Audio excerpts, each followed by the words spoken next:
The brief was very interesting because they've been doing calendars for 20 years. It was simply, what could you do to make the transition from a physical calendar into one that could only exist online?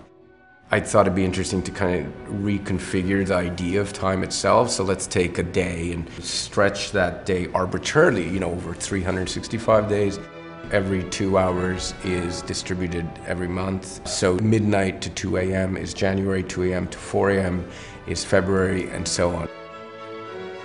What I usually like to do is start with a sketch, kind of evolves from there, and it becomes it's almost like a stream of consciousness exercise sometimes, working with sampled material.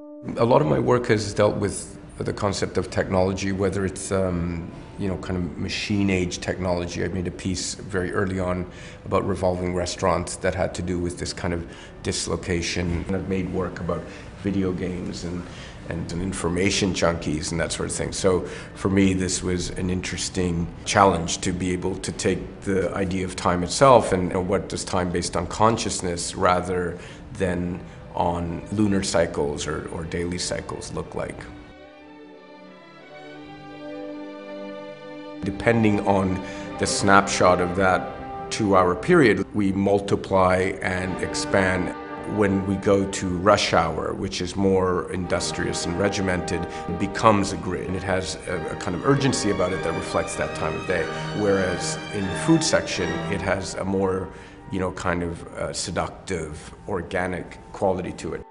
In looking for images that relate to home, the idea of putting doors within doors within doors suggested this idea of never really arriving home, but yet feeling, more comfortable and more connected.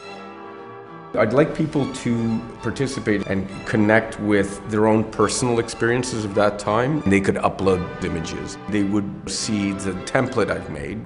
So the idea would be to have a truly democratic portrait of that 2-hour span.